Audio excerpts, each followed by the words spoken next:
Sorry? In your opinion, Yeah. how sufficient do you think existing SOP is able to deal with complex situations like yesterday? Maybe I can add is that firstly, I think every SOP you learn more about it.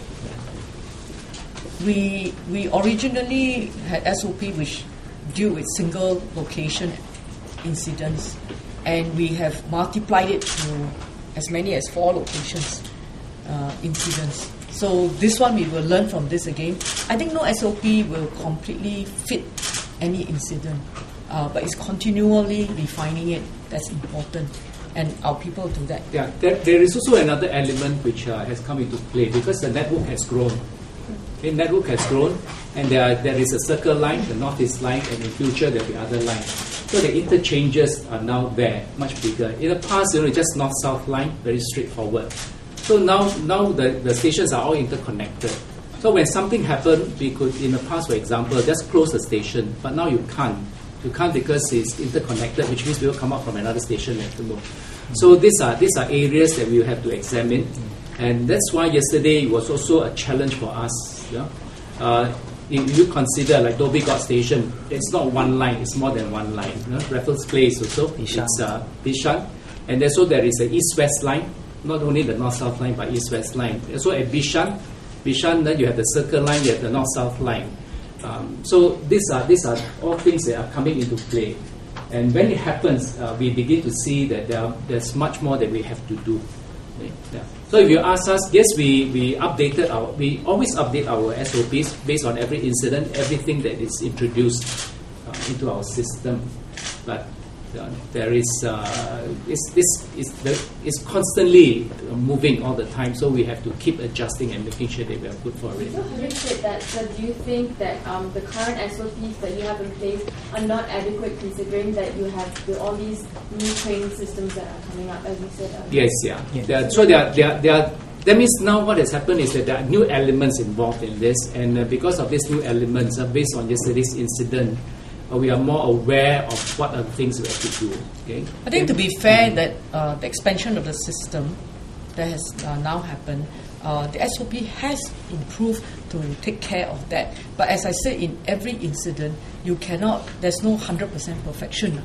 I think the team is concentrating on how to recover at this point, but certainly there is room for improvement in every area.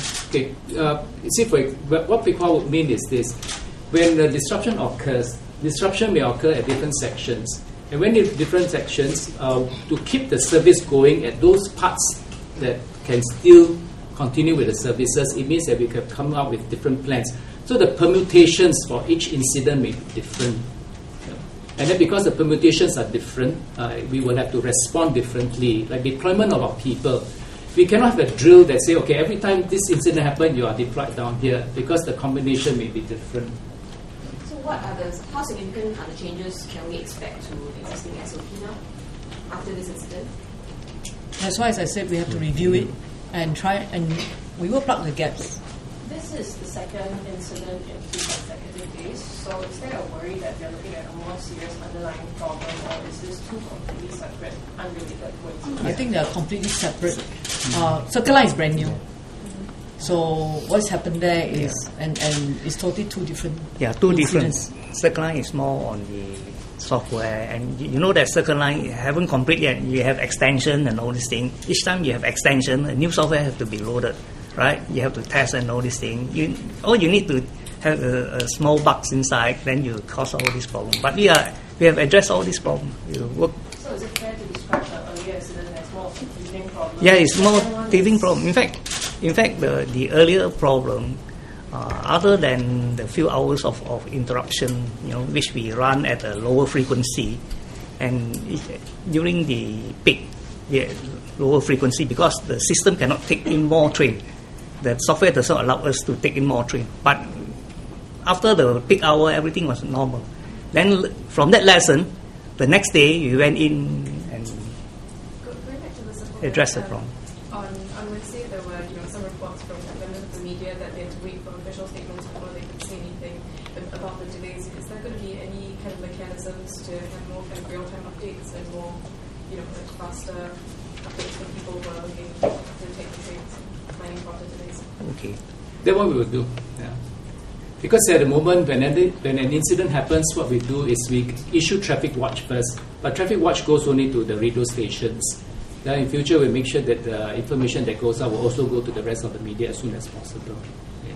Just in terms of commuter education, can you perhaps just explain, because I think a lot of people are clueless about what it is that they're supposed to do when they're in a situation like that. So if, God forbid, this happens again, what really should commuters do? I mean, should they press the buttons, there are buttons in their phones all over the carriages? I don't think there's been enough in terms of public education. And as a result, people are basically clueless. So could you perhaps explain a bit about what it is that we're supposed to do when something like this happens? The commuters who are stuck in the train. Yeah. What we've been doing is that we have been holding training together with groups of people who come, and we conduct emergency drills with schools and with groups of people's association, and also with different communities so far. But beyond that, I think it's very important.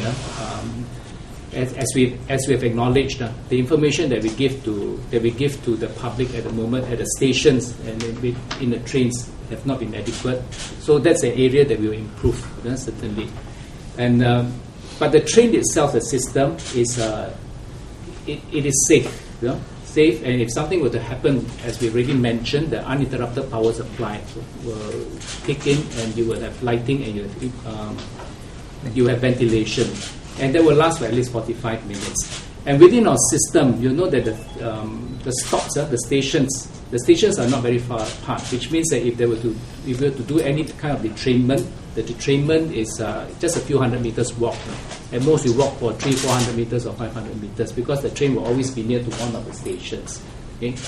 And it will always take a little bit of time for us to determine, because as far as possible, we do not want people to detrain. If we can move a train physically to a station, we'll do that. But that means that we will take several minutes to determine whether it's movable or not, or we have to do a push out, that means push the train to the next station, or we have to resort to just cutting off the power and to detrain people. The other thing that we've noticed is that in a massive breakdown like yesterday, then we would advise people, while we provide bridging services, bus bridging services, we will advise people to move away from the stations and just keep moving to a less congested area. I know that it is important for us to provide the correct information and also to provide bus services. But when it's congested, and as I've explained, when we recall people, when we activate people, our helpers may only be there in half an hour's time. Okay? The rest of the people. So the station staff themselves, there will be a handful of them only. And many people go up to them and ask questions, but they are at the same time trying to recover the system. Okay? So it will be useful for commuters in future. If something like this were to happen, if they realize it's congested, we know it will be tough for them, but those who are able to move away from the congested area, move away from the station and find alternative transport. Yeah. Apparently, there were also complaints yesterday from commuters that the bridging bus services that was provided were very slow. And yes, not okay. Sufficient. Right. You see, because the drivers didn't know where to go. Sorry? The drivers didn't know where to go. The drivers didn't know where to go. Okay. In the bridging bus service, one has to appreciate that our drivers are already running bus services in different sectors. Okay? They're running the routes already. And what we have to do is pull them out from the bus service that they are supposed to fly on, and then inform them, advise them, and go to the station. Go to the station and pick up passengers. And we have to advise them on the road. And during peak hours, it takes a while, because as the bus drivers come back from their duties, okay, instead of going back for another look, we will tell them, we will dispatch them to the bus station, to the train stations along the affected routes to pick up passengers. So it takes a while, and with traffic congestion during the peak hours, it will take a while for buses to go down there. You have to appreciate that we don't have a group of 10, 20 bus drivers who are sitting down there waiting for something like this to happen. What happened is that those who are supposed to be dispatched for the next service, for example, instead of going for a particular service, they will then be pulled out from that service, which means that those who are waiting, commuters who are waiting for this bus service will not have this bus going there to pick them up, because this bus will then be diverted to do the emergency recovery.